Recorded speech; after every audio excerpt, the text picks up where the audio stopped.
Assalamualaikum warahmatullahi wabarakatuh. Sahabat beriman yang dimuliakan Allah Subhanahu wa taala, apakah kamu sedang punya hajat? Mungkin tentang rezeki, jodoh, keturunan, pekerjaan, ataupun keselamatan keluarga. Di antara waktu paling mustajab untuk berdoa adalah ketika kita sujud terakhir dalam salat.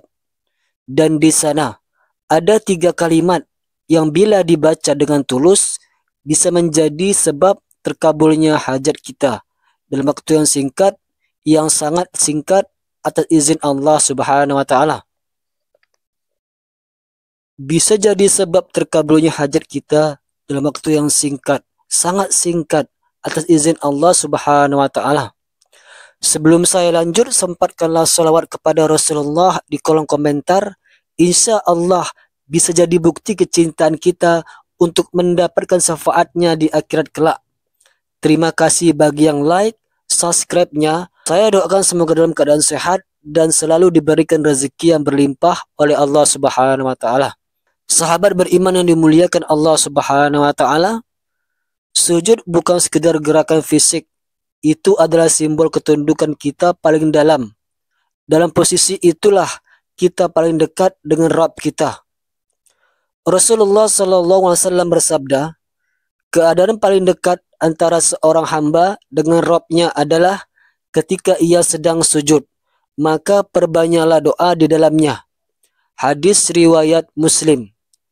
Saat kita sujud, kita meletakkan dahi, anggota termulia ke tanah, tanda bahwa kita bukan siapa-siapa di hadapan Allah. Inilah posisi penghambaan sejati. Saat sujudlah kita tidak hanya berbicara, kita curhat, kita menangis, kita menggantungkan harapan. Sujud terakhir dalam sholat adalah momentum yang sangat istimewa. Di sanalah kita bisa menumpahkan isi hati. Banyak orang melelahkan, bangkit terlalu cepat, terburu-buru menuju salam.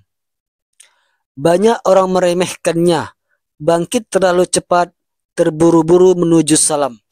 Padahal bisa jadi di sanalah letak dikabulkannya doa. Rasulullah SAW sendiri sujud begitu lama saat malam, sampai Bilal harus membangunkannya untuk azan subuh. Dalam satu sujud, beliau membaca, Allahumma ghafirli zanbi kullahu diqqahu wa jillahu wa awalahu wa akhirahu wa ala niyatahu wa sirrahu. Ya Allah, ampunilah seluruh dosaku yang kecil dan yang besar, yang awal dan yang akhir, yang tampak pun yang tersembunyi. Hadis riwayat Muslim. Sahabat beriman yang dimuliakan Allah Subhanahu wa taala, berikut ini adalah 3 kalimat yang sangat dianjurkan dibaca dalam sujud, terutama sujud terakhir, saat kamu sedang memohon hajat kepada Allah Subhanahu wa taala. Yang pertama adalah Allahumma inni as'aluka bihubbika li'i. Ya Allah, aku memohon kepadamu karena cintamu kepadaku. Kita bukan siapa-siapa, amal kita tidak seberapa, tapi kita tahu Allah mencintai hambanya lebih dari seorang ibu mencintai anaknya. Rasulullah SAW bersabda, sungguh Allah lebih sayang kepada hambanya daripada seorang ibu kepada anaknya. Hadis riwayat Bukhari dan Muslim. Ketika kamu menyebut bihubbikali, kamu mengingatkan diri sendiri bahwa kasih Allah lebih luas dari dosa-dosamu. Lalu yang kedua, Allahumma inni as'aluka birahmatika allati wasi'at kulla syai'in. Ya Allah, aku memohon kepadamu dengan rahmatmu yang meliputi segala sesuatu. Ini adalah doa yang diajarkan dalam Al-Quran dan juga disebut dalam hadis surat Al-A'raf ayat 156. Ayat 156. Dan rahmatku meliputi segala sesuatu. Rasulullah SAW juga bersabda, jika kalian memohon kepada Allah, maka mintalah surga Firdaus, karena itu adalah surga tertinggi dan di atasnya ada ars Allah. Hadis riwayat Bukhari. Kalau kita boleh meminta surga tertinggi, tentu kita juga boleh meminta rahmat Allah yang tidak terbatas. Lalu yang ketiga, Rabbana atina fid dunya hasanah wa fil akhirati hasanah wa qina azabannar. Ya Rabb kami, berilah kami kebaikan di dunia dan di akhirat, dan lindungilah kami dari azab neraka.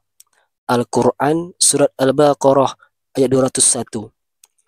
Dan di antara mereka ada yang berdoa, Ya Tuhan kami, berilah kami kebaikan di dunia dan kebaikan di akhirat, dan peliharalah kami dari siksa neraka. Rasulullah SAW paling sering membaca doa ini dalam sujud, dalam tasyahud akhir. Waktu dan cara terbaik membacanya. 3 kalimat ini tidak wajib dibaca, tapi sangat dianjurkan sebagai doa tambahan setelah baca sujud biasa. Subhana rabbiyal a'la minimal 3 kali, kemudian lanjutkan dengan ketiga kalimat tadi, secara lirih dan penuh kesabaran. Gunakan di waktu-waktu berikut. Sujud terakhir dalam salat tahajud, sujud terakhir dalam salat hajat, sujud terakhir salat sunnah rawatib, bahkan dalam salat wajib pun bila memungkinkan. Salah seorang sahabat Rasul, Abu Darda radhiyallahu anhu berkata, Aku mendengar Rasulullah bersabda, barang siapa yang memperbanyak doa dalam sujudnya, maka Allah akan kabulkan keinginannya cepat ataupun lambat. Hadis riwayat Tirmizi, Hasan Sahih. Banyak kisah nyata dari ulama dan orang biasa yang dikabulkan hajatnya setelah memperbanyak sujud. Contohnya, seorang ibu yang setiap malam menangis dalam sujud memohon anaknya kembali ke jalan yang benar, dan akhirnya Allah beri hidayah kepada anaknya itu. Seorang pemuda yang sujud tiap malam dengan doa ini memohon pekerjaan yang halal dan Allah beri di saat tak disangka. Sujud adalah tempatmu kembali, tempat kamu tidak pura-pura kuat, tempat kamu curhat tanpa malu, dan tempat kamu meminta seolah-olah kamu pasti diberi. Allah berjanji dalam surat Ghafir ayat 60, berdoalah kepadaku, niscaya aku kabulkan untukmu. Tetapi ingat, terkabul bukan selalu instan, tetapi Allah Maha mengetahui kapan waktu terbaik untuk mengabulkan doa kita. Jangan pernah berhenti berharap kepada Allah, panjangkan sujudmu. Kunci doamu dengan 3 kalimat tadi, karena bisa jadi satu sujud itu adalah sujud yang mengubah hidupmu. Jangan lupa di like, share, dan subscribe jika merasa video ini bermanfaat. Singkat cerita, wassalamualaikum warahmatullahi wabarakatuh.